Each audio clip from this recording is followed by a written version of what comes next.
Subhanallah.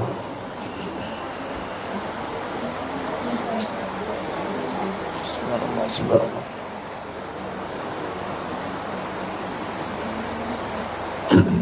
Assalamualaikum warahmatullahi wabarakatuh. Bismillahirrahmanirrahim. Innal hamdalillah nahmaduhu wa nasta'inuhu wa nastaghfiruh wa na'udzu billahi min shururi anfusina wa min sayyiati a'malina. Man yahdihillahu fala mudilla lahu wa man yudlil fala hadiya lahu. Ashhadu an la ilaha illallah wahdahu la syarika lahu wa ashhadu anna Muhammadan 'abduhu wa rasuluh. Allahumma salli ala sayyidina Muhammad wa ala ali sayyidina Muhammad. Rabbi yassir wa la tu'assir, Rabbi tammim bil khair. Rabbi shrah li sadri wa yassir li amri wahlul 'uqdatam min lisani yafqahu qawli. Allahumma aftah alaina hikmataka wa anshur alaina min khazaini rahmatika ya arhamar rahimin. Wallahu allazi la ilaha illa huwa alimul ghaibi wasyahada huwa rahmanur rahim. Wallahu allazi la ilaha illa huwal malikul quddus al-malikul quddusus salamul mu'minul muhaiminul azizul jabbarul mutakabbir. Subhanallahi amma yushrikun. Wallahul khaliqul bari'ul musawwiru lahul asmaul husna. Yusabbihu lahu ma fis samawati wal ardh wa huwal azizul hakim. Wala haula wala quwwata illa billahil aliyyil azim. Wala manja minallah illa ilaih. Amma ba'd. Ayuhal mu'minun ittaqullah. Usikum wa iyaya bittaqwallah faqad fazal muttaqun. Sidang jemaah yang dimuliakan Allah Subhanahu wa taala. Mudah-mudahan kita semua tergolong dalam golongan hamba-hambanya yang benar-benar bersyukur. Amin ya rabbal alamin. Alhamdulillah summa alhamdulillah ala kulli hal. Alhamdulillah ala kulli ni'mah. Pertama mula dan selama-lamanya merafakkan setinggi-tinggi syukur kehadrat Allah Azza wa Jalla di atas segala nikmat yang telah Allah kurniakan kepada kita hari ini, yakni nikmat yang kita jarang perhatikan dalam konteks kehidupan. Itulah nikmat hidup itu sendiri. Nikmat hidup yang mana Nabi SAW ajarkan kepada kita. Kenikmatan hidup ini diterjemahkan dengan doa bangkit dari tidur. Celik mata saja, terus kalimah lafaz yang pertama dimulakan dengan hamdalah. Alhamdulillah allazi ahyana ba'da amatana. Yakni setelah kita hidup, mati, dihidupkan balik. Maknanya hidup itu satu nikmat yang besar. Walaupun kita tidur dengan pelbagai masalah, kita tidur dengan masalah yang banyak, selik mata tak selesai lagi masalah tu. Tapi dah kena alhamdulillah. Kalau kita kenal saudara kita di Palestin sebagai contoh kan, walaupun mereka diuji begitu rupa, tidur dalam keadaan tidak selesa, malah tidur-tidur ayam mungkin. Tak tidur silap, atau tidur pun tidur-tidur ayam, dengan tidur dengan kematian keluarga. Tapi syariat atau sunnah Nabi SAW tak berubah. Tetap bangun celik mata, alhamdulillah. Bayangkan. Lalu sejauh mana kita menghayati kalimah hamdalah tu dalam hidup kita, yakni dalam kalimah puji-pujian bagi Allah di atas sifat hidup yang diberikan pada kita yang berasal mati. Dan begitu juga kalau kita lihat kaedah kita nak bermuhasabah. Kalau kaedah bermuhasabah, nak hisap diri kita ni, ada perkara yang nak dihisap, ada nikmat. nikmat yang perlu kita renung. Dan itu yang akan ditanya oleh Allah SWT. Summa latus'alunna yawma izin anin na'im. Nikmat. Ya, ini nikmat hidup lah. Jadi nikmat yang Allah berikan dalam kita hidup ni perlu direnung, dihayati. Dan dimulakan dengan syukur, puji-pujian. Walaupun kita ada masalah, kaedahnya kena puji Allah. Bila puji bukan sedih. Puji itu dengan gembira. Dengan, orang kata apa, boleh kata bila sebut hamdalah tu tak ada masalah. Sebut alhamdulillah tak ada masalah. Habis yang berlaku dalam hidup ni bukan masalah, katanya. Yang berlaku dalam hidup ni adalah perjalanan hidup saja, yang perlu kita tempuhi satu fasa demi satu fasa, satu fasa demi satu fasa. Dan ianya adalah perjalanan kehidupan yang Allah telah berikan, dinamakan, yang berikan nama sebagai ujian. Ujian kehidupan. Ujian, kalau kita hadapi dengan persiapan, maka dia tak ada masalah lah. Peperiksaan atau ujian kan, belajar, kemudian baru test. Dia tak ada test baru belajar, kita terbalik. Kita hidup kita, tak apalah biar gagal dulu baru belajar balik. Taklah. Sama dengan peperiksaan. Kalau kita belajar peperiksaan, belajar dulu, lepas belajar baru test. Bila kita bersedia, dipersiapkan, kata Allah dalam surah Al-Ahzab ayat 72, manusia itu dipersiapkan. Bermaksud ujian yang mendatang itu kita bersedia untuk hadapinya, lalu tak ada masalah.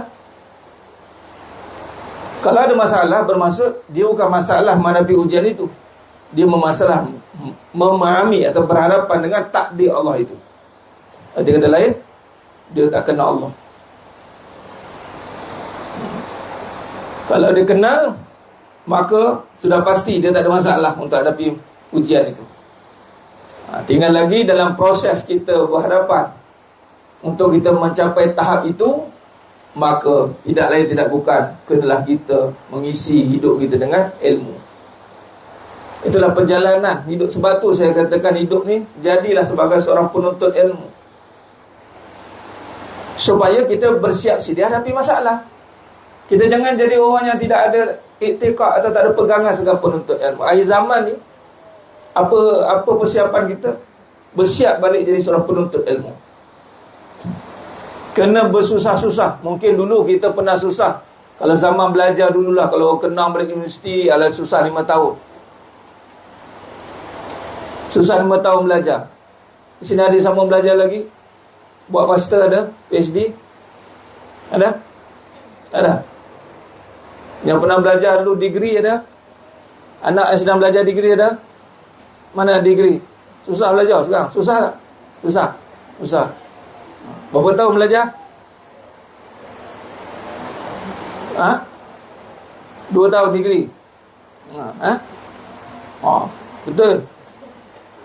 2 tahun diploma berapa tahun? 2 juga. 3 degree 2 kan? 5 tahun lah. Degree 3, diploma 2. Time sekolah 5 tahun. Poin yang saya cakap, bila yang kita betul-betul serius lepas belajar, habis sekolah, habis universiti, adakah kita masih belajar, kita jadikan hidup ni sebagai pembelajaran? Kalau nak compare belajar dulu degree 5 tahun, diploma, okey semua. Yang kalau sekolah menengah tu macam belajar tak belajar je. Kan? Aja kan yang fokus belajar universiti tu, kan? Bawa buku jalan puluh kili kan. Rasa macam terpaling kan. So, ya, sekolah menengah yang main kan. Pasal universiti baru dia nak belajar. Dia katalah 5 tahun. Habis belajar dia buat apa lagi? Lepas tu dia susah untuk hidup pula. Sebenarnya kita tidak boleh berhenti susah belajar. Malah dulu kita belajar pendidikan subjek saja, syllabus. Itu pun kadang salah niat nak kerja. Bila belajar nak hidup? Belajar ni anak kerja je. Itu pun dah salah dah. Belajar sebenarnya ilmu. Nak hidup, dah tak belajar.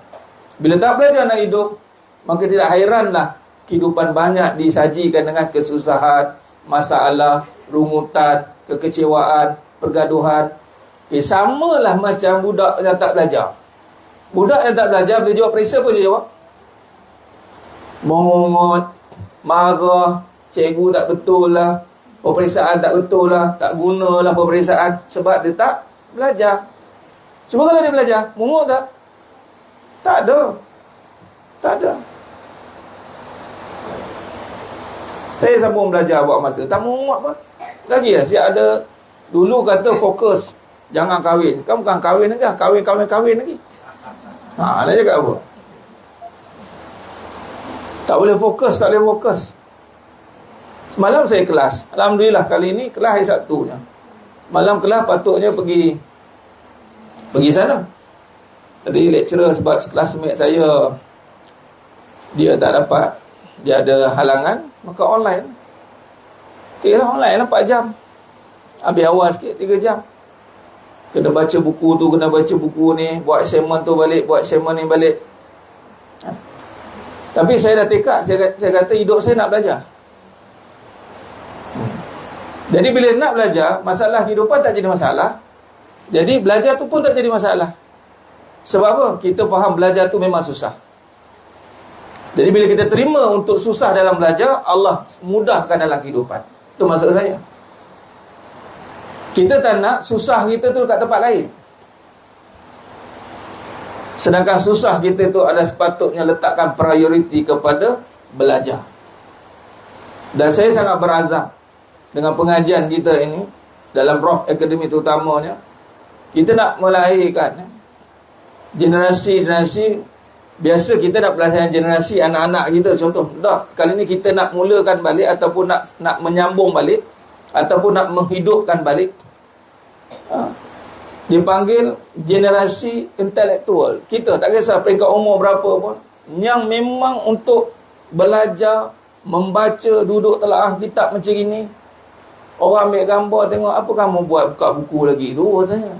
Orang ambil, kamu belajar lagi ke katanya. Biar orang nampak kita ni, anak kita kenal kita, orang kenal kita ni student, belajar. Dan ini yang saya dapat semalam, mesej daripada Dr. Zul dalam belajar orientalis, tafsir orientalis, kajian orientalis Al-Quran. Beliau kata apa? Kita kena semarakkan balik generasi yang penuntut ilmu, yang suka mengkaji, suka membaca. Biar kita tidak hanya menjadi orang yang dengar-dengar saja. Dengan kebanyakan yang kita sajikan di medsos ini, belum tentu semuanya betul. Kan? Semalam saya alhamdulillah buka kajian tentang isu yang sekarang tengah orang kata kemuncak sekarang ni, itu Palestin. Bila kita buat kajian orientalis, terbuka balik sejarah lama 2000 tahun dulu. Bagaimana bermulanya dendam kesumat ni, siapa yang membawa doktrin-doktrin ataupun gambaran-gambaran negatif, bahawasanya yang mana satu sudut pergerakan Zionis ini sebenarnya dia adalah salah satu daripada pegangan agama mereka, yang menganggap orang Arab ni orang yang syarikan, orang yang dapat sumpahan sarah, orang yang wan, yang liar. Dan dia menganggap berurusan dengan orang Arab ni like animal. Sebab tu dia no mercy, tak ada bagi-bagi punya bunuh ni. Rupanya dah ada doktrin daripada John of Damascus, orang nama yang abad kedua ni, abad kedua zaman Abbasiyah ni. Ada seorang ni namanya Pop atau Padri Besar ni, dia beri jawatan dalam kedudukan zaman Abbasiyah. Waktu itu John of Damascus ini dapat kedudukan yang tinggi untuk menjaga hal ehwal agama Kristian. Tapi satu masa dia berpaling dan dia membawa satu gambaran yang negatif kepada Islam. Akhirnya gambaran itu sampai ke sekarang. Dan banyak lagi kalau kita lihat, kalau kita kaji, kalau kita baca, bagi perhatian, banyak kan duduk rumah, buat kajian kat rumah. Kena jadi orang yang intelek. Jangan sibuk mikir kerja habis balik penat, lepas tu tak buat apa. Kita kena peruntukkan macam ini setiap Ahad. Kenapa kena ada? Memang kita kena bahasa mudah, walaupun Islam itu tidak datang dengan paksa, tapi dalam bab nak melawan hawa nafsu memang kita terpaksa. Jihad, nunggu susah datang, kan? Susah-susah bagi masa. Ini bukan senang, ini susah. Ini tu benda yang susah. Jadi bila kita dah susah kepada jalan menuntut ilmu, mudah-mudahan antara apa yang kita nak daripada perjalanan kita ni jemaah sekalian, pertama yang Allah berikan kita kefahaman, angkat seluruh daripada kejahilan kita.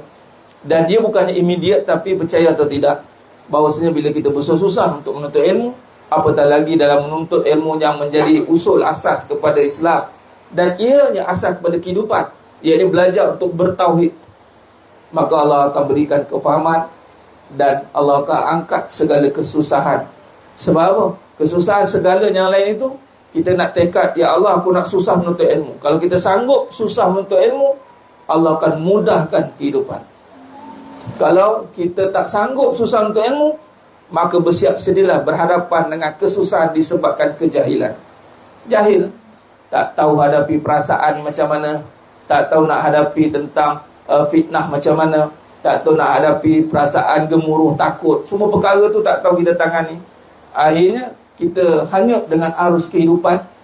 Akhirnya dengan kehidupan hanyut, dengan permasalahan lagi yang bertimpa-timpa, akhirnya kita tidak mampu membina kenikmatan di dunia ini. Sedangkan hidup di dunia ini mesti dibangunkan dengan kenikmatan sebenarnya, bukan dengan kekecewaan. Siapa yang bangunkan dunia dengan kekecewaan, maka dia telah ditipu oleh dunia. Sebab di dunia bukan tempat untuk kecewa. Kalau kecewa, maksud kita sudah berharap dengan dunia.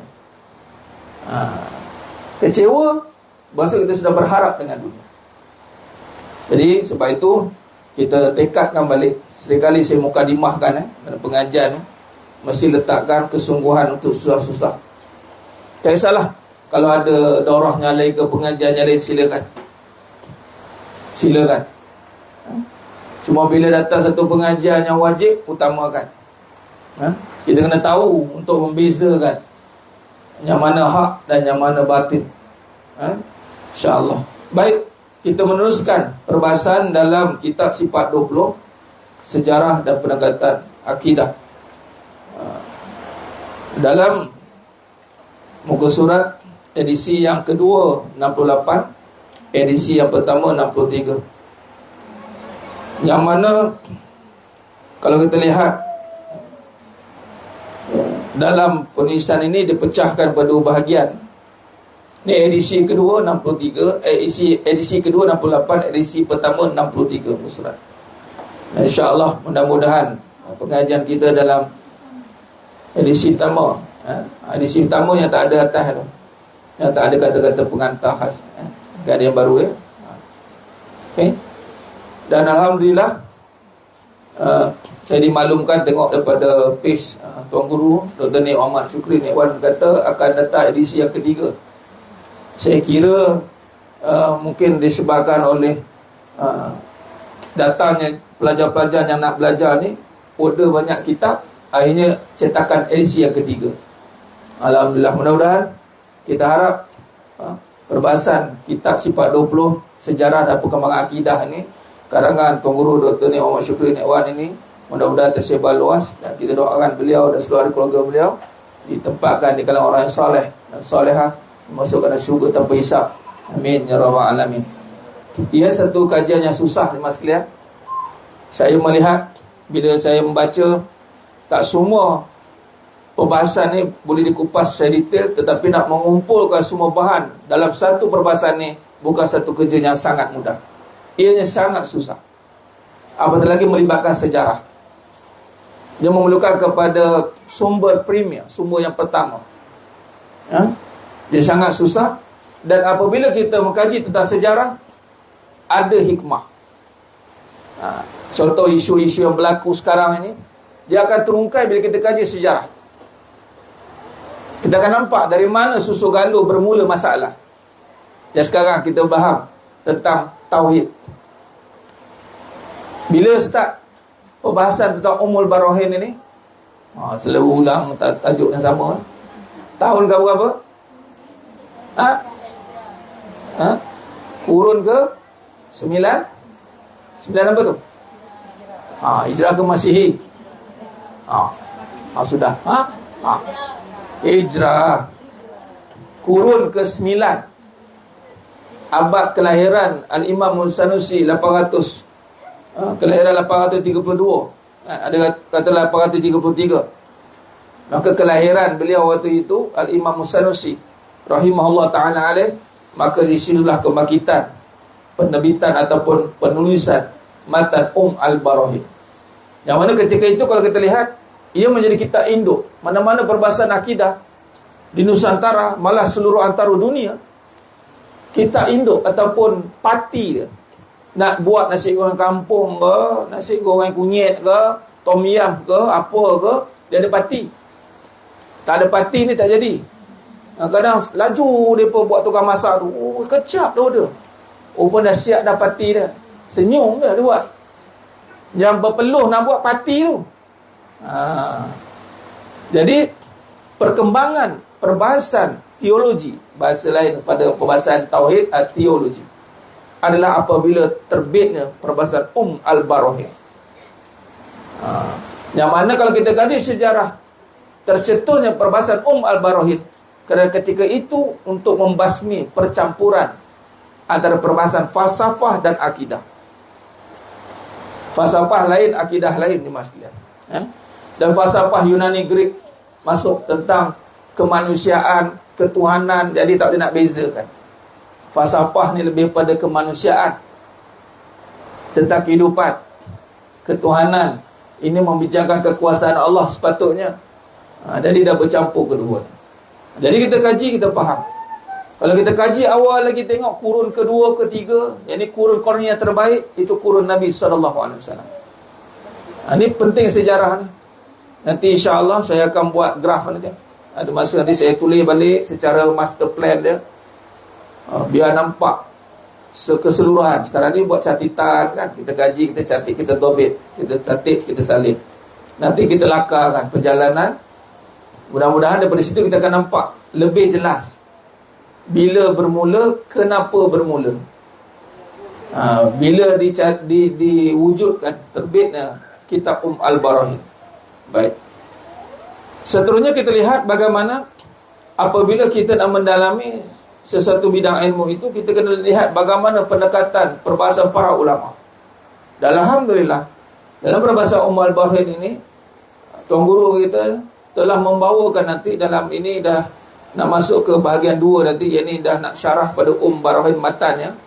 Kita akan nampak bagaimana ada perbahasan pada para ulama yang membahaskan kitab, dia panggil syarah Al-Barahin.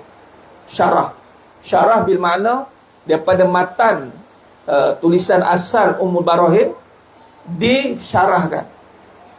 Syarah ni lebih panjang pada matan lah biasanya. Kalau matan ni dalam 20 muka surat. Macam Barahin ni kalau kita asal dia, nanti kita tengok 20 muka surat. Tak silap saya, nanti kita tengok. Dan matannya akan lebih panjang. Di sini banyaklah yang kita dah tengok sebelum ini, karangan-karangan bagaimana perkembangan. Di sini kita akan masuk pula perkembangan penulisan Imam Al-Sanusi pula. Sebelum kita cerita berapakah kitab-kitab yang ditulis, sejarah bagaimana berlalu terbina hanya perbahasan ini. Dan kita insya-Allah kita juga akan buat murojaah, ulang kaji biar kita jelas, faham, supaya kita tahu perjalanan perbahasan ilmu yang sangat penting ini, akidah kita. Baik. Perkembangan penulisan Imam Al-Sanusi. Penulisan Al-Barahin Imam Al-Sanusi disyarahkan buat kali pertama oleh penulisnya sendiri, iaitu Imam Al-Sanusi. Makna kata beliau yang mengarang, beliau yang mensyarahkan. Kali pertama siapa yang mensyarahkan perbahasan matan ataupun penulisan Barahin? Itulah beliau sendiri. Selepas beliau meninggal dunia, penulisan tersebut disyarah dan dibuat hasyiah. Dia ada 2 perkataan. Kalau nak rujuk balik, note dipanggil nota hujung, syarah atau apa, hasyiah atau apa. Kalau dalam edisi baru, buka muka surat 23. Ada ditulis edisi yang baru, edisi kedua, muka surat 23. Edisi yang pertama, muka surat berapa? Jumpa tak? Nak tengok apa tu syarah, apa tu hasyiah. Yalah, kerana kita tak ingat kan, kita boleh rujuk. Muka surat 18, edisi yang pertama, muka surat 18. Syarah itu adalah keterangan, ulasan daripada matan, saya rekahkan. Kalau hasyiah, iaitu ulasan atau kupasan, maksud catatan atau keterangan ditulis di tepi buku. Hasyiah ialah komentar-komentar kecil pada matan atau daripada syarah. Dua-dua, daripada matan atau pada syarah. Kita akan ada perbahasan matan yang asal, dan kita akan ada perbahasan syarah kepada matan. Kita ada perbahasan hasyiah, iaitu catatan daripada syarah dan matan. Dia boleh dua sekali, dia tepi-tepi. Hasyiah atas syarah. Dia ada dua. Macam contohlah, sekarang matan kitab Sifat 20, pengarang Dr. Tuan Guru Ni Muhammad Syukri. Yang tulisan ni matan beliau, saya syarah. Okey, yang dicatat tepi-tepi contoh buku tu, tu hasyiah. Nota tepi sambil buat muka kucing senyum kan. Tu dah bosan dah tu. Orang cantik je melukis. Bukan lukis Ustaz, gambar raja. Iyalah, macam-macam pesen lah. Dia buat simbol Roman, lebih senang faham bagi dia. Kalau saya buat nota macam itu, saya suka buat gambar, graf, macam tu. Lain-lain jadi mind mapping. Kalau tengok, kalau saya guna note kan, iPad note, saya akan tulis, buat gambar raja. Baik. Penulisan tersebut disyarah dan dibuat hasyiah oleh para ulama yang ramai, khususnya para ulama aliran Asy'ari. Penulisan itu kemudian dicetak berulang kali di Fez, Kahirah, Beirut, Makkah, Pulau Pinang, Singapura, Indonesia, Patani, Bangkok dan lain-lain. Bermaksud, selepas Al-Imam Sanusi meninggal, syarah Al-Imam Sanusi telah dijadikan hasyiah. Jelas?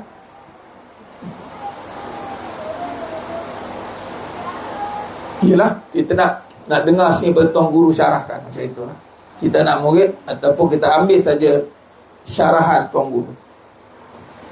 Syarahan ini ditulis atau dijadikan pula hasyiah. Hasyiah inilah yang disebarkan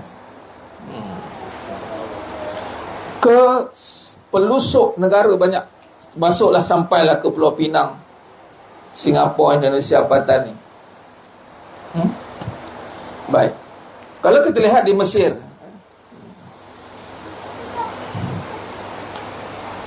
seorang ulama yang berasal dari daerah Buhairah dan hidup sezaman dengan Imam Sanusi, iaitu Al-Hududi, 890 Hijrah, iaitu 1490 Masih. Hidup sezaman. Imam Sanusi lahir 831 32 kan? Hijrah.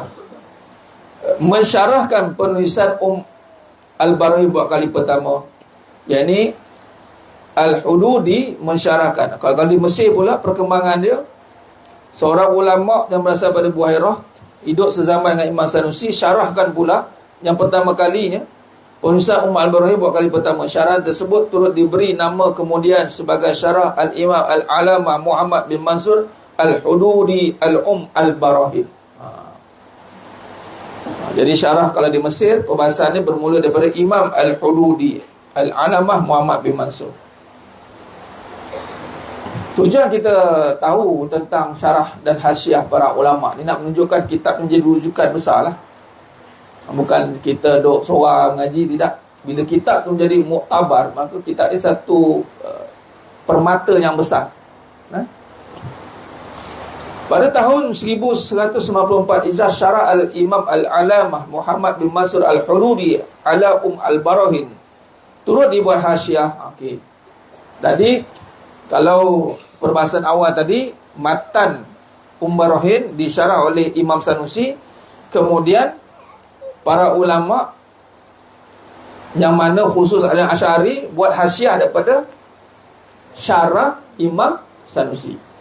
Yang di sini kalau di Mesir, hasyiah itu dibuat daripada syarah Al-Imam Al-Alamah Muhammad bin Mansur Al-Hududi. Ni imam lain, dia syarah matan terus. Ada? Jadi matan asal Al-Imam Al-Hududi. Kenapa Imam Al-Hududi ni boleh syarah terus? Kerana dia hidup sezaman dengan Al-Imam Sanusi. Jadi matan Al-Imam Sanusi Barahin, Imam Al-Hududi Al-Alamah Al-Imam Hududi ni Muhammad Mansur Al-Hududi, dia terus syarah. Kemudian turut dibuat hasyiah oleh Al-Syarqawi dan diberi nama Hasyiah Al-Syekh Abdullah bin Hijazi Al-Syarqawi ala syarah Al-Imam Al-Alamah Muhammad bin Mansur Al-Hududi Barahin. Tu dia. Panjang dah. Itu bagus tu, itu nama berantai. Dia makna kata tidak lari pada asal syarah, kemudian syarah hasyiah tu. Hasyiah tu pula jadi syarah tu jadikan hasyiah. Hasyiah itu dibukukan. Hasyiah yang dikarang oleh Syekh Abdullah bin Hijazi Asy-Syarqawi. Jadi perkembangan maknanya dah generasi lah. Yang pertama matan, kemudian syarah, kemudian hasyiah. Berkembang. Ni nak bagi tahu berkembang. Pada 15 Syaban 1367 Hijrah bersama 22 Jun 1948 masih hasyiah ini sudah ditashih oleh Lajnah.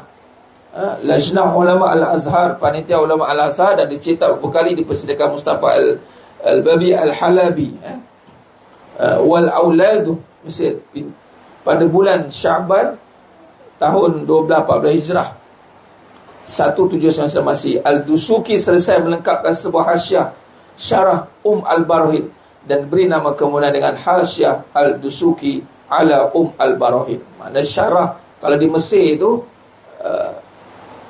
hasyiah Al-Syarqawi. Dia telah ditashihkan, telah disemak. Adakah lari tidak dengan syarah asal, lari tidak dengan matan. Kalau kemudian telah beberapa kali persediakan itu pada 1194 dan 1214. 1214 maknanya kalau tengok pada tarikh tu 100 tahun beza. 100 tahun tu baru lengkap hasyiah pula. Pada awal abad ke-13 Hijrah atau akhir abad ke-18 Masih, seorang ulama sangkatan dengan Asy-Syarqawi dan Al-Dusuki iaitu Al-Fadhali 1236 Hijrah 1820 Masih sudah berusaha memantapkan lagi dari penulisan Al-Barahin dalam sebuah karangan beliau bertajuk Kifayah Al-Awwam fil Ilm Al-Kalam pada 1223 Hijrah 1801 Masih. Karangan ini sudah dibuat hasyiah oleh seorang anak murid beliau yang bernama Al-Baijuri. Boleh jemaah? Boleh? Di ni kita sedang kaji apa ni? Kita sedang kaji bagaimana Al-Barahin ini berkembang. Matan asal, nanti kita akan tengok matan asal dia, kemudian syarahnya, kemudian hasyiahnya. Hasyiah, syarah atas matan dan syarah itu sendiri. Perkembangan tu. Baik.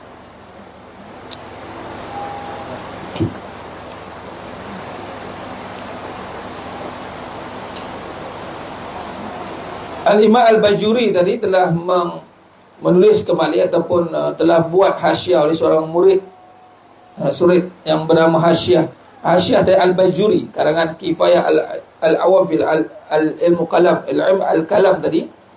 Al-Bajuri, Imam Bajuri ini ditulis di hasyiah balik dengan nama Tahqiq Al-Maqam ala Kifayah Al-Awwam fi Ilm Al-Kalam. Sebab tu kalau kita tengok nanti banyak nama-nama kitabnya ni, bila kita kaji karya, ni nama kaji karya Mas lihat. Kita mengkaji karya akidah. Berkembang nama banyak ni sebenarnya di sini sebenarnya. Bila ulama dia tulis pada kitab, sebenarnya nak melihat siapa mana kefahaman mereka. Di sini penting. Kita akan nampak perkembangan dan nak tengok sesuatu ilmu tu berada dalam kekukuhannya, maka dia boleh disyarah lagi. Maknanya dia berkembang. Dan Hasyiah Al-Bajuri tadi telah ditasih. Di bawah tu sudah ditasih dan dicetak berkali di percetakan Dar Al-Ihya Al-Kutub dan percetakan Abdul Al-Hamid Ahmad Hanafi, Kairah, Mesir. Ini yang kita bincang ni adalah perkembangan di Mesir.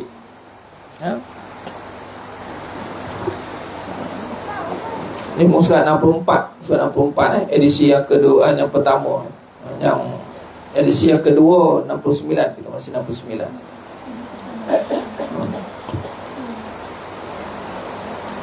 Dan kalau kita lihat masih lagi perkembangan di Mekah, di Mesir.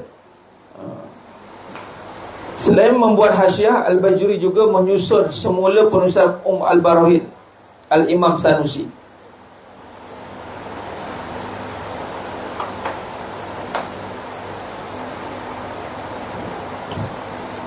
Dalam bentuk susunan baru, iaitu dimulai dengan pendahuluan dan disusuli kemudian dengan gabungan antara sifat yang wajib bagi zat Allah Subhanahu wa ta'ala, sifat yang mustahil baginya, dan dalil-dalilnya. Sebagai contoh, beliau mengemukakan al-wujud diikuti dengan Adam dan dalil baginya, dan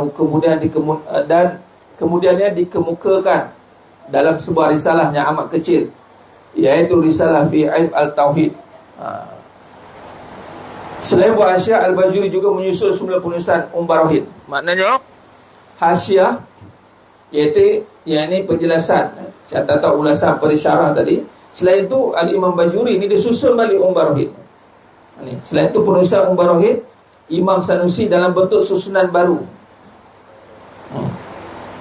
Mana disusun balik? Dengan macam mana disusun balik? Dengan pendahuluan dan disusuli kemudian dengan gabungan antara sifat dan zat bagi Allah SWT. Nanti kita akan nampak dalam perbahasan kalau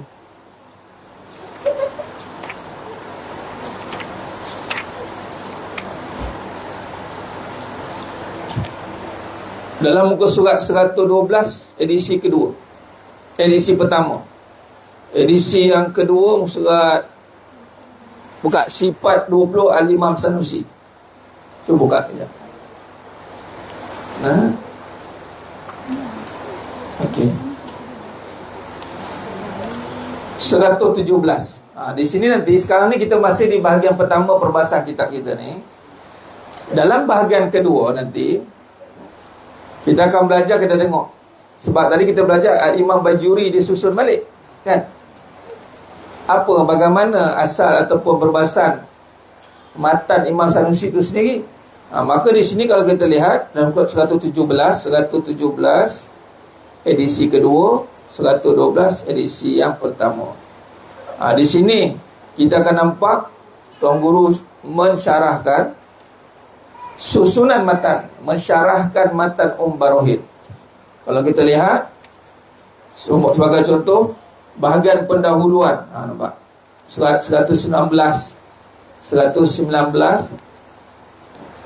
dan 114. 114 edisi yang pertama, 119 edisi yang kedua. Bahagian pendahuluan matan Barahin ini cerita bahasa apa? Di sini Tuan Guru akan kaitkan di bahagian pendahuluan matan Al-Barahin. Imam Sanusi memulakan dengan basmalah, diikuti dengan hamdalah dan selawat. Seterusnya beliau membahagikan hukum berdasarkan akal. Di sini kita akan nampak susun atur Barahin itu. Okey. Ini nanti kita akan belajar juga terus dengan perbahasan matan Barahin, syarah Barahin dan hasyiahnya. Yang telah, ini kata bukan senang kita nak buat kerja ni. Sebagai contoh, tengok surat 118 balik, 118 dan 113. Jadi bagi memudahkan pembaca untuk memahami bahagian-bahagian tersebut, bahagian-bahagian yang mana dalam Barahin ada bahagian pendahuluan, bahagian yang wajib bagi zat Allah, bahagian yang mustahil bagi zat Allah, bahagian yang harus bagi zat Allah SWT, bahagian tanda-tanda. Jadi tadi Al-Imam Bajuri dia buat susunan balik, dia ubah sikit susunan itu, dikemukakan dalil wujud apa terus. Jadi nak memudahkan perbahasan, maka dibawakan syarah terus. Penulisan tuan guru kita Dr. Muhammad Syukri Wan membawa kepada syarah Al-Imam Al-Alamah Muhammad Mansur Al-Hududi yang pertama, yang mensyarahkan matan tadi kan, Imam Al-Hududi yang hidup sezaman. Kemudian Bidayah Al-Hidayah, Kifayah Al-Awam fil Kalam, tadi Al-Imam Fadali tadi. Kemudian ni syarah, kemudian hasyiah, kemudian hasyiah. Maksud syarah dan hasyiah di bawah. Ni kalau kita nak baca sesuatu kitab ni tak terbaca kan? Nak baca kitab yang dah tulis ni pun tak terbaca. Yang ni yang sekarang ada depan mata ni kan. Ni kan nak pergi pula baca syarah Al-Imam Al-Alamah ni, Allah. Bukan. Memang tak baca lah Ustaz. Jadi sebab tu saya kata pentingnya para ulama' ni bila memudahkan kita nak faham. Dia poinnya kita nak faham kan? Bila nak faham, maka ada kerja-kerja yang penulisan-penulisan peranan. Di sini kalau kita nampak peranan ulama' ni. Sini peranan ulama'. Sebab kalau kita nak baca sesuatu ni dengan nak menggoreng, nak buat cekodok, nak mengindu anak, nak ya Allah Ustaz, tak ada baca ni Contoh kan, suami jenuh nak ke sana ke sini, ke sana ke sini. Sebab tu dah ada ni, luangkanlah masa. Bukan nak suruh cari syarah Al-Imam Al-Alamah. Pergi cari Bidayah Al-Hidayah kata. Kamu dapat hidayah lah Zat. Berat. Jadi ini satu evolusi, satu perkembangan yang bagus bagi kita, adanya perbahasan begini. Kalau tidak, kita kena cari sesuatu kitab. Susah. Bukan senang. Sangat susah. Dengan nak menguasai bahasa lagi, dengan nak tahu lagi kat mana nak rujuk, banyak. Ini bukan kerja kecil. Jadi bila kita ada di depan mata ni, ambil peluang sebaik-baik. Walaupun kita takkan dapat menguasai 100%, kurang-kurangnya kita belajar untuk memahaminya. Perjalanan kita ke arah itu, mudah-mudahan dapat barokah pengajian para ulama' yang besar-besar ni. Amin ya rabbal alamin. Gitu. Baik. Berbalik kepada perbahasan perkembangan penulisan Al-Imam Sanusi tadi. Kalau kita lihat di sini, saya go through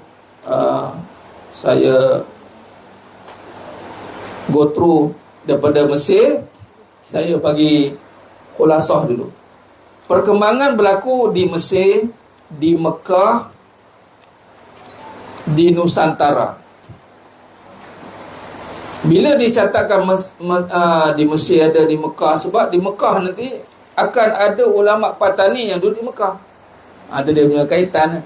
Maka dari Mekah tu datang ke Nusantara. Nampak?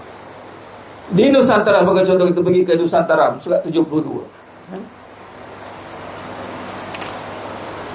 Di Nusantara terdapat sebuah manuskrip tanpa judul, tanpa pengarang dan tanpa tahun, petikan kitab Bar Lahud yang ditulis pada abad ke-6 Hijrah oleh Abdullah Al-Arif, seorang penawar Arab Andalus yang dilahirkan pada 472 Hijrah dan tiba di Pasai, terletak di sebuah tempat di Provinsi Aceh, Darussalam, Indonesia. Pada 1165 dalam manuskrip tersebut terdapat perkataan bermula inilah sifat 20 dekat Nusantara yang dikenal pasti, bermula inilah sifat 20. Ini bermaksud syarah daripada Barahin.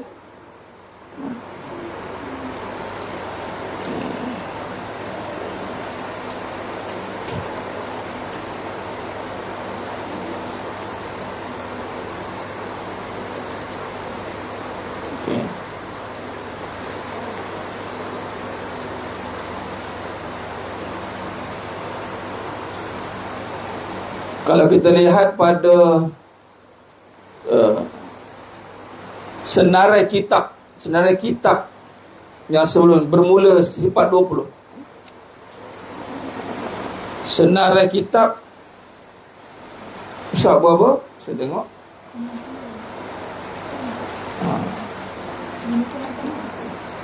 Kita kena buka-buka sikit lah. Buka depan belakang. Dekat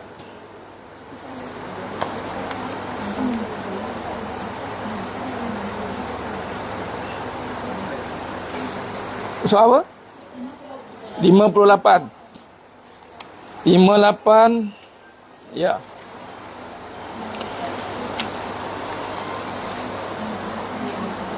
Edisi yang kedua, edisi yang pertama 58.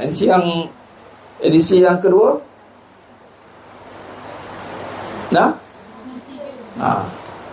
Okay. Kita dah tujuan kita buat ni, kita tengok kaitan tadi perkembangan di Mekah, di Nusantara.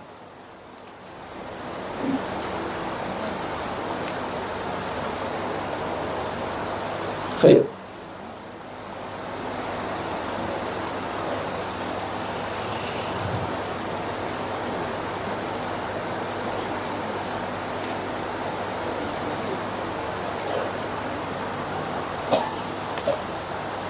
Saya bukan list yang ini, list yang perkembangan dah masuk. Saya tak masuk ini.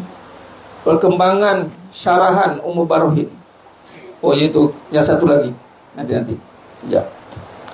Yang mana saya nak bagi tahu, yang di Nusantara ni adalah kitab Matan Barohin yang ditulis dalam Nusantara ni bermula inilah sifat 20. Nak kaitkan. Jadi saya cari sekejap tak apa. Pelan-pelan.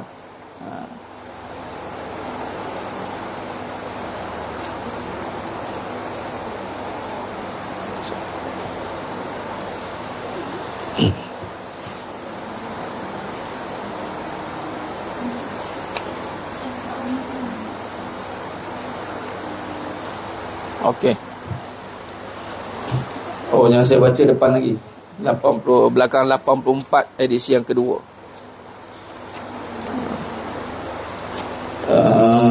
Kita dah masuk lagi. Apa kita tengok 84 kitab-kitab karangan ulama di sini. Kitab-kitab warisan. Ialah depan lagi, betul lah.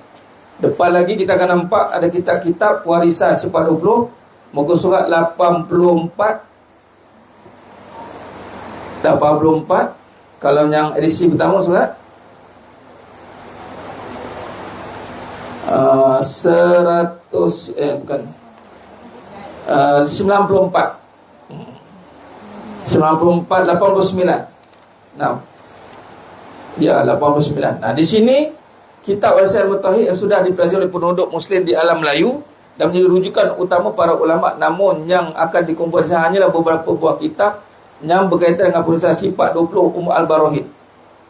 Yang dibagi pada dua bahagian seperti berikut: kitab-kitab karangan ulama asing yang ini luar, dan kitab-kitab karangan ulama tempatan. Di sini ada kitab yang ditulis inilah sifat 20. Bermaksud Bidayah Al-Hidayah ni kitab karangan ulama tempatan surat 94.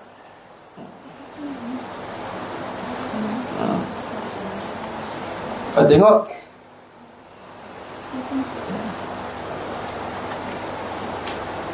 di sini kita akan nampak senarai banyak senarai kitab ini.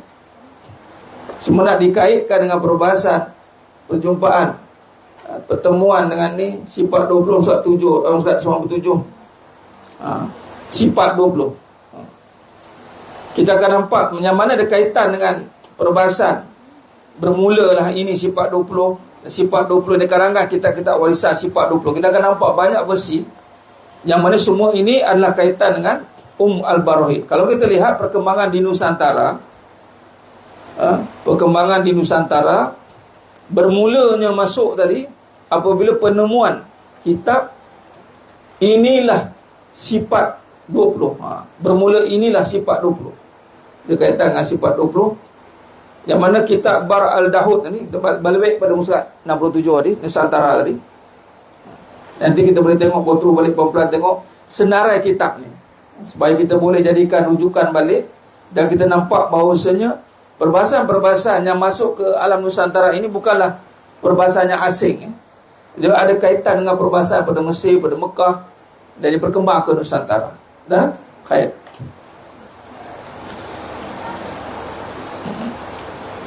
Kitab Bahr al-Dahud lahu ada sebuah kitab yang memberi tumpuan khusus perbincangannya hanya kepada beberapa sifat Allah SWT yang boleh dikaitkan dengan teori Nur Muhammad. Ia bukanlah kitab yang membicarakan tentang persoalan sifat Allah secara khusus, sama seperti diperkenalkan oleh Imam Sanusi dalam Barohid sebelumnya.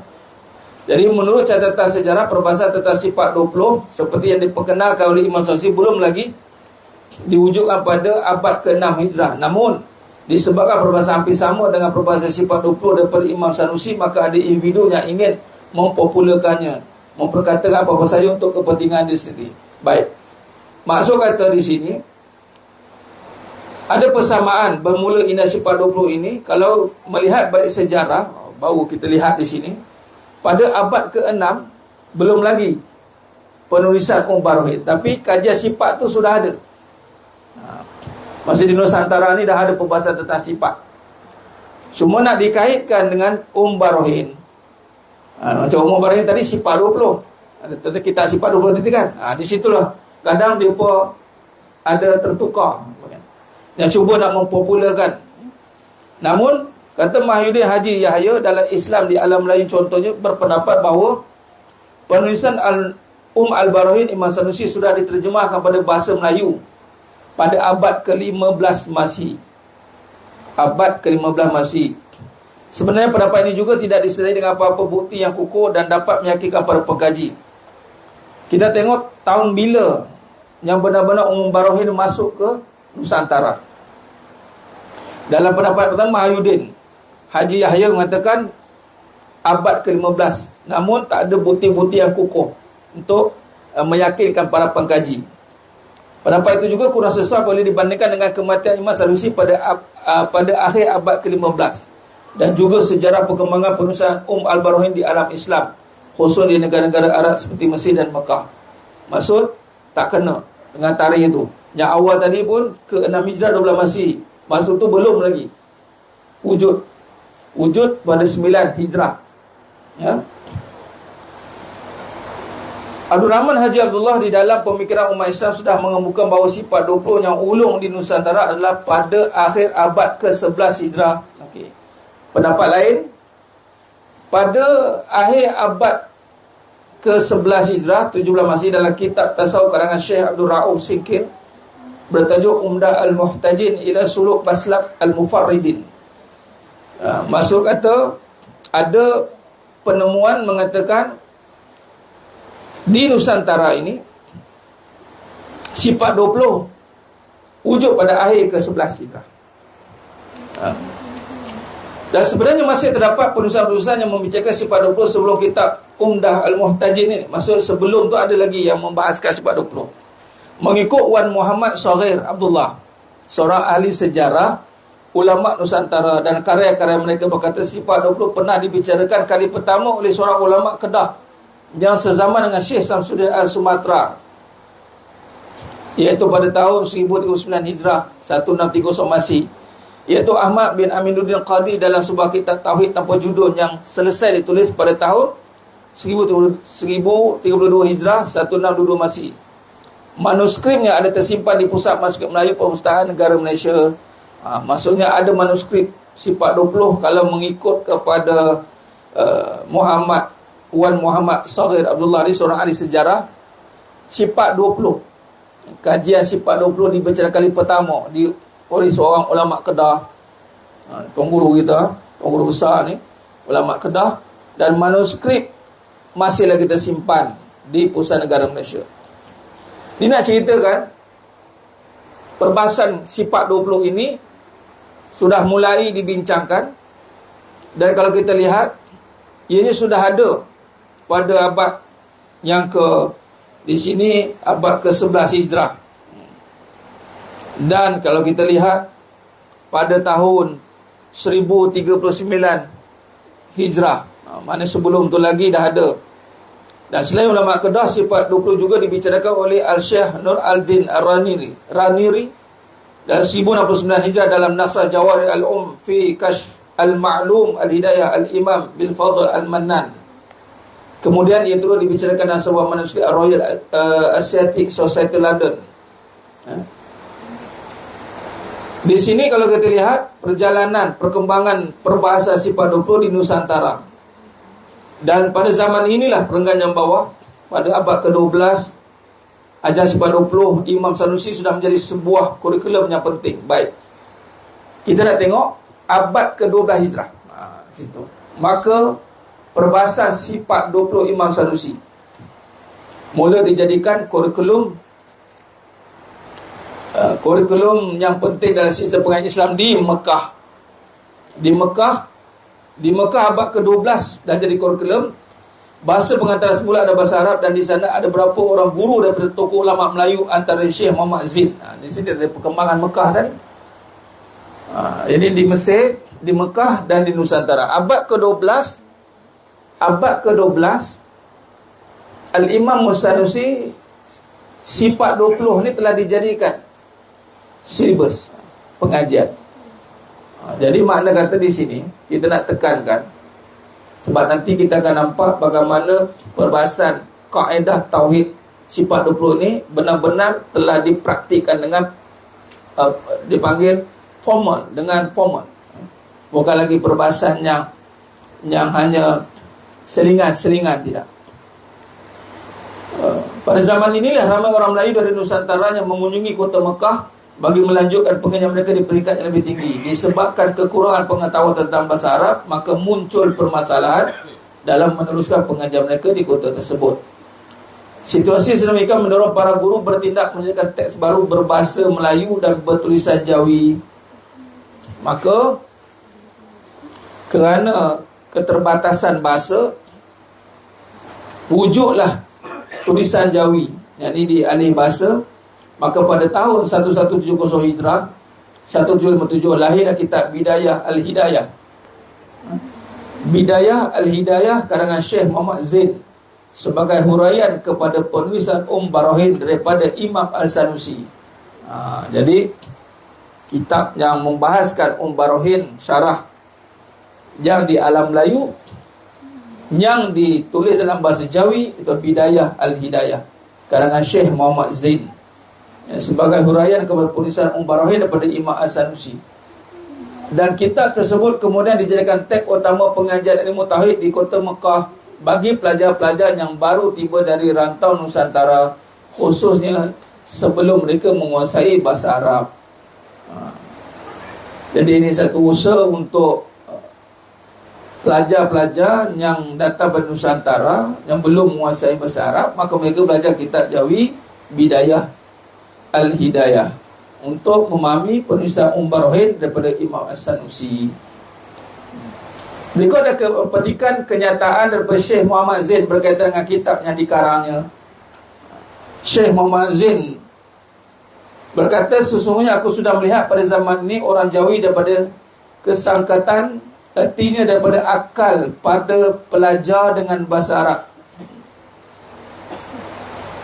Maka aku kehendak aku terjemahkan akan karangan imam yang lebih lagi warak, iaitu Abu Abdullah kunyahnya, Muhammad anaknya anak Yusuf Sanusi, nama negerinya, Hasani bangsanya, yang redha Allah daripadanya, yang dinamai karangan itu iaitu Barahin dengan bahasa Jawi, serta aku nyatakan maknanya dengan barang yang aku lihat akan dia pada setengah daripada beberapa syarah dan setengah daripada beberapa hasyiah, dan aku himpunkan kepadanya setengah daripada beberapa faedah yang berkehendak kepadanya kerana memberi manfaat dengan dia segala orang yang baru belajar, dan aku namai akan dia Bidayah Al-Hidayah. Ini penulisan Tuan Guru Syekh Muhammad Zain yang berusaha untuk mengalih bahasa matan Barahin, syarah daripada Barahin yang ditulis oleh Syekh Muhammad Zain dalam bahasa Jawi, dan hasyiah hanya sekali, dia tulis itu hasyiah hanya sekali. Ini boleh lah. Kalau kita dengar ada perbahasan tuan guru yang mengajar bidayah al-hidayah, kita tahu. Kan? Ada pengajar bidayah al-hidayah kitab. Maka kita akan nampak perbahasannya. Baik.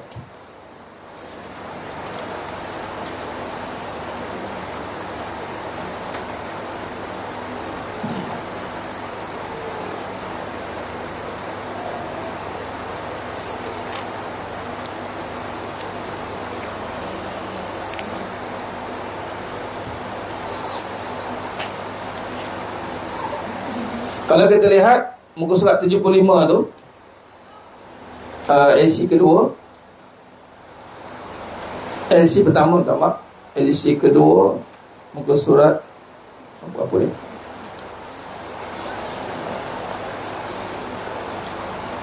(80) perenggan yang akhir. Pada awal abad ke-21 masih ajaran berkaitan dengan sifat 20 masih lagi ditulis dan dikaji oleh para sajarah Islam di alam Melayu. Di sini list. Yang tadi kalau kita lihat perkembangan lah, kita boleh baca tengok sekitar ke-20 disusun sampai ke abad yang terkini. Dan kita cuba tengok yang terkini. Sifat 20 antaranya membahaskan sifat 20 ke arah memahami akidah al-sunnah wal jamaah karangan Nuraini Abu Mizan Ad-Darari pada terjemah dan menerangkan kitab Tijah Ad-Darari bisyarah Risalah Al-Baijuri. Risalah Baijuri tadi yang hasyiah tadi, hasyiah matan Umbarah ini.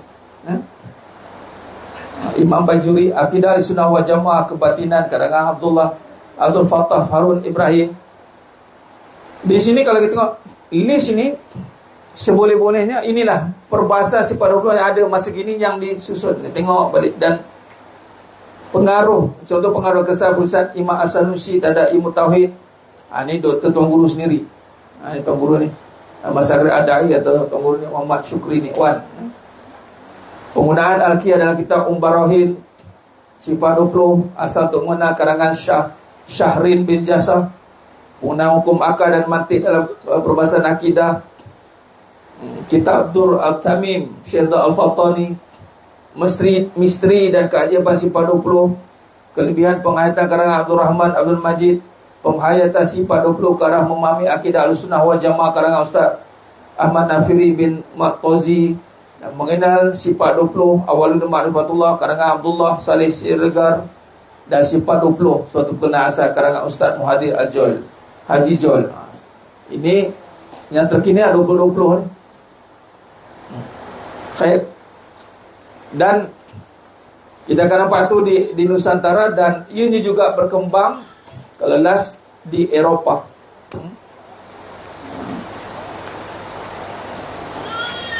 Eropah adalah satu pusat ilmu yang besar. Eropah, Europe. Dan bila dia tersebar ke sana, dia menyebabkan lebih tersebar luas perbahasan Islam. Kalau kita lihat pada perenggan yang terakhir pada abad ke-18, terus pergi ke abad ke-18, Musa 78 edisi yang kedua, yang pertama 83 edisi yang kedua. Pada abad ke-18 masih penulisan Barahin mula diterjemahkan dalam bahasa Melayu. Okey. Pada abad ke-18 penulisan Barahin mula diterjemah ke dalam bahasa Melayu bertulisan Jawi oleh Syekh Muhammad Zain, diikuti dengan Syekh Daud, dan kemudian disebarluas oleh Syekh Ahmad pada abad ke-19 Masihi. Pada abad ini juga penulisan Barahin sudah berkembang ke dunia Eropah. Selain penulisan dan terjemahan, alam Melayu turut menawarkan percetakan semenjak abad ke-18 Masihi, antaranya percetakan Pulau Pinang dan Singapura. Maknanya yang kita bincangkan ini, kita nak tengok sejauh mana perbahasan dan perkembangan kitab Barahin ini yang telah disyarah, yang telah dihasyiah dan ditasihkan. Bermula tengok di Mesir, di Mekah, di Nusantara, dan juga di Eropah, benua Eropah.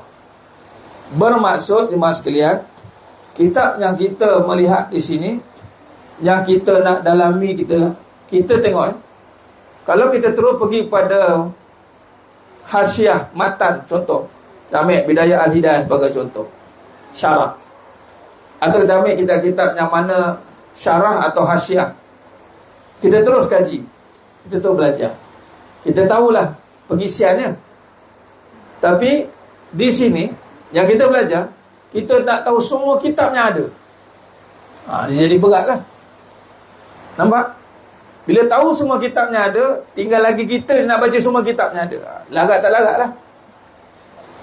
Nampak? Kurang-kurang kalau tak boleh nak baca semua kitabnya ada, kita marilah hafal nama kitabnya ada.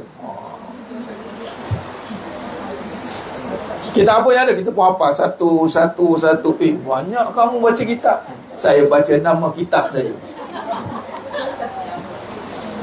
Itu pun bukan saya cari. Semua dah ada dalam pengajian sifat 20 sejarah dan kupasan akidah. Bukan senang nak cari nama kitab ni. Kita pun tak tercari masalah. Ini satu kajian ni tesis PhD doktor sebenarnya. Ini tesis PhD beliau. Sebab tu bila dia panggil kesungguhan nak tahu sifat 20. Mana sejarah, mana bermula. Sebab kita akan nampak ada suara-suara. Kita berhenti setakat ni dulu pembahasan ni. Kita akan sambung nama-nama bagi penulisan. Ni kita belajar pula nama penulisan pula ni. Ya Allah, banyak Ustaz bila nak masuk matanya. Sabar. Kira okey lah tu. Dia barokah ni. Bila kita sebut nama kitab tu pun nyaman. Ada barokah ni. Sebab kita nampak bagaimana bersusah payah ulama nak tulis tu. Jadi kalau kita lihat jemaah sekalian, perbahasan bila kita faham, tengok perjalanan sesebuah pengajian atau kitab tu dihasilkan. Di sini kita lihat betapa seriusnya para ulama terdahulu terhadap ilmu. Tinggal sampai kat kita nak manfaatkan. Dan kita pula nak kembangkan dalam hidup kita. Jadi kalau kita lihat, ianya satu usaha yang cukup besar. Di dalam nak menyusun semula perbahasan satu. Kalau dalam perbahasan kitab Tuan Guru Dr. Muhammad Syukri Nikwan dan usaha beliau untuk menyusun kembali, mengumpul kembali perbahasan yang berkaitan dengan sifat 20. Okey, baik. Bila kita faham begini mas sekalian, saya kira betapa berkatnya perbahasan sifat 20 ini, sehingga kita generasi yang sekarang, kita abad ke-20, kita abad 20 lah, kan? Kita mula mendalami, mungkin kita akan perlahan-lahan belajar mendalami kitab, dan kita pula akan teruskan ke generasi yang seterusnya. Faham? So ada nanti, jangan terkejut, ada perbahasan mutaakhir ini yang akan mengatakan bahasanya begini: jangan buang masa ngaji sifat 20. Akan ada dengar perkataan ini. Nanti cari, jumpalah. Dengar. Dan itu yang bercakap pun yang berautoriti juga. Tapi bukan autoriti di sinilah, di tempat lain. Bila ada satu suara-suara begitu yang menafikan perbahasan kajian sifat 20, tapi bila kita dah tahu sejarah, dan kita akan cakap, ia bukan datang semalaman, at one night. Dia bukannya kajian tiba-tiba ada, atau reka-reka. Dia telah disyarahkan oleh pelbagai ulama antarabangsa. Jadi apa permasalahan? Tak ada. Tapi masih ada yang nanti pertentangan di situ belakang. Dan kita di Nusantara, kalau tengokkan, ini pun kesan kepada, kalau kita lihat yang betul-betul pengajian sifat tauhid ni, yang menapak atau berakar umbi ni sifat 20 lah. Kalau kita melihat kepada penjajahan, kita sebut penjajahan Nusantara ini, kalau kita kira sejarah di Malaysia ni, berapa tahun kita dijajah? Ada kira? Sebelum merdeka 1957, berapa tahun kita dijajah? Kau ikut kan? Tak kira. Saya pun tak kira. Tolonglah kira. Mana tahu dia orang kira. Yang saya dapat tahu dalam 300 ke 400 tahun. Dan setakat ni Nusantara, khususan kita Malaysia, yang masih berpegang dengan akidah Ahlussunnah wal Jamaah sifat 20. Dan ianya satu penjajahan yang kalau ikutkan dijajah boleh dihilangkan terus identiti. Tapi kita masih lagi berpaksi dengan akidah ini. Maka ini pengajian bukan pengajian yang biasa-biasa lah. Saya nak cakap itu. Antara perkara yang nak diruntuhkan adalah akidah.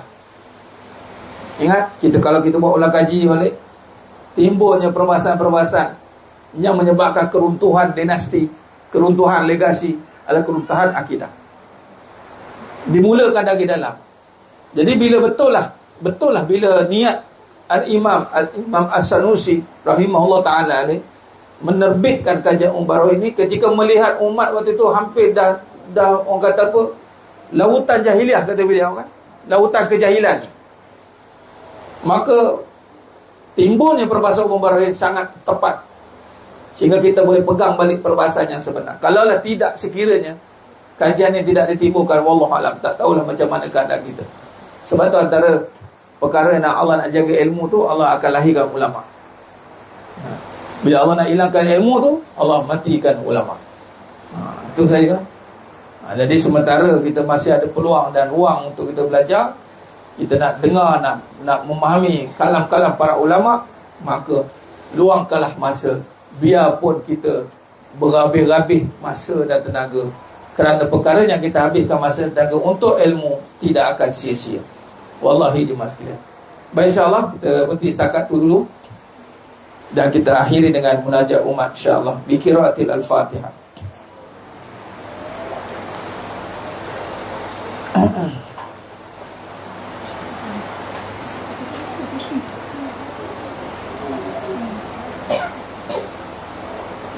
Astaghfirullahal azim alladzi la ilaha illa huwal hayyul qayyum wa atubu ilaih.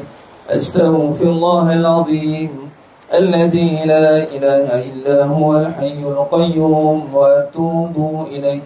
أستغفر الله العظيم الذي لا إله إلا هو الحي القيوم وأتوب إليه. بسم الله الرحمن الرحيم.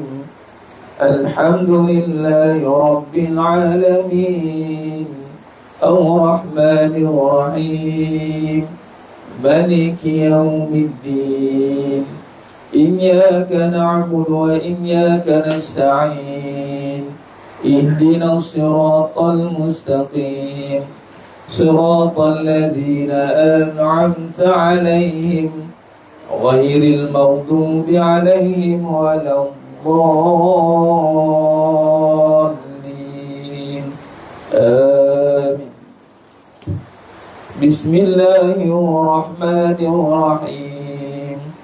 الحمد لله رب العالمين الرحمن الرحيم مالك يوم الدين إياك نعبد وإياك نستعين اهدنا الصراط المستقيم صراط الذين أنعمت عليهم غير المغضوب عليهم ولا الضالين. آمين. بسم الله الرحمن الرحيم. الحمد لله رب العالمين الرحمن الرحيم مالك يوم الدين إياك نعبد وإياك نستعين اهدنا الصراط المستقيم صراط الذين أنعمت عليهم غير المغضوب عليهم ولا الضالين. آمين. بسم الله الرحمن الرحيم. الحمد لله رب العالمين الرحمن الرحيم مالك يوم الدين إياك نعبد وإياك نستعين اهدنا الصراط المستقيم صراط الذين أنعمت عليهم غير المغضوب عليهم ولا الضالين آمين. بسم الله الرحمن الرحيم الحمد لله رب العالمين الرحمن الرحيم مالك يوم الدين إياك نعبد وإياك نستعين اهدنا الصراط المستقيم صراط الذين أنعمت عليهم غير المغضوب عليهم ولا الضالين آمين. بسم الله الرحمن الرحيم الحمد لله رب العالمين الرحمن الرحيم مالك يوم الدين إياك نعبد وإياك نستعين اهدنا الصراط المستقيم صراط الذين أنعمت عليهم غير المغضوب عليهم ولا الضالين آمين. بسم الله الرحمن الرحيم الحمد لله رب العالمين الرحمن الرحيم مالك يوم الدين إياك نعبد وإياك نستعين اهدنا الصراط المستقيم صراط الذين أنعمت عليهم غير المغضوب عليهم ولا الضالين آمين. بسم الله الرحمن الرحيم الحمد لله رب العالمين الرحمن الرحيم مالك يوم الدين إياك نعبد وإياك نستعين اهدنا الصراط المستقيم صراط الذين أنعمت عليهم غير المغضوب عليهم ولا الضالين آمين. بسم الله الرحمن الرحيم الحمد لله رب العالمين الرحمن الرحيم مالك يوم الدين إياك نعبد وإياك نستعين اهدنا الصراط المستقيم صراط الذين أنعمت عليهم غير المغضوب عليهم ولا الضالين آمين. اللهم بالحق الفاتحة وبحق الذي جاء بالفاتحة وبحقك من أنزلت عليه الفاتحة نسألك أن يا الله في كل حاجة يا رب khususan pada negara Malaysia ya Allah jauhkan pada balak bencana malapetaka banjir besar kemarau berpanjangan kesusahan dan kepayahan ya Allah dan begitu juga pada negara Palestin ya Allah bebaskan mereka dari cengkamal Zionis dikala kekuatan kemenangan kepada para mujahidin di sana ya Allah dan kekuatan seluruh umat Islam di seluruh dunia ya Allah. Nas'aluka an ya Allah fi kulli hajat ya Rabb khususan pada semua jemaah yang hadir pada pagi ini dan yang menonton pada pagi ini ya Allah kabulkan segala hajat kami dunia akhirat permudahkan segala urusan kami dunia akhirat ya Allah Nas'aluka an ya Allah fi kulli hajah ya Rabb. Dengan keberkatan pengajian ya Allah, kabulkan hajat kami semua ya Allah. Sebutkan Fatihah. Fatihah. Jika adikan Fatihah kepada Syekh Abdul Saleh Tahmid. Wa sallallahu ala sayyidina Muhammad wa ala alihi wa sahbihi wa sallam. Walhamdulillahi rabbil alamin. Taqabbalallahu minkum. Inna minkum taqabbal ya karim. Alhamdulillah, sedang yang muliakan Allah SWT, selesai sudah perbahasan kajian sejarah sifat 20 dan kupasan pendekatan akidah karangan Tuan Guru Dr. Muhammad Syukri Wan. Mudah-mudahan Allah rahmati beliau, keluarga beliau, seluruh keturunan yang ditempatkan di kalangan orang saleh dan salehah, masukkan syurga tanpa hisab. Amin ya rabbal alamin. Dan begitu juga kepada kita semua yang hadir, mudah-mudahan Allah jaga keturunan kita, pelihara ahli keluarga kita, melahirkan zurat yang saleh dan salehah, generasi yang menegakkan kalimah tauhid la ilaha illallah Muhammad Rasulullah sallallahu alaihi wasallam. Dan akhir zaman ni jemaah sekalian, perkara yang perlu kita pertegakkan, perkemaskan, itulah memperkemaskan kalimah syahadah, kalimatut thayyibah kita. Itu ada bendera yang nak dikibarkan sebenarnya, bendera yang menyatukan seluruh kembali umat Islam seantero dunia. Itulah bendera yang melalui ataupun mempunyai tulisan kalimatut thayyibah la ilaha illallah Muhammad Rasulullah sallallahu alaihi wasallam. Mudah-mudahan susah-susah kita hadir pada pengajian ini, Allah angkat segala susah-susah hidup kita.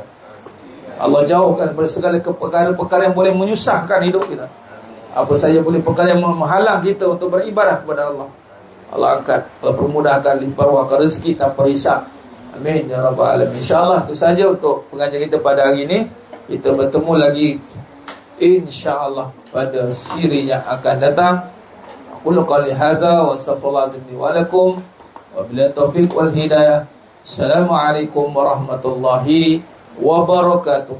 Kita tangguh dengan tasbih kafarah suratul Asr. Subhanakallahumma wa bihamdik, asyhadu an la ilaha illa anta, astaghfiruka wa atubu ilaik. Bismillahirrahmanirrahim. Wal 'asr innal insana fi khusr illa alladziina aamanu wa 'amilus shalihaati wa tawassaw bil haqq wa tawassaw bis sabr. Wallahu a'lam bissawab. Takbir. Takbir. Takbir. Allah. Wallahu a'lam. Boleh jemput menikmati rezeki daripada langit. Ya Allah berikan. Muslimin dulu, baru muslimat.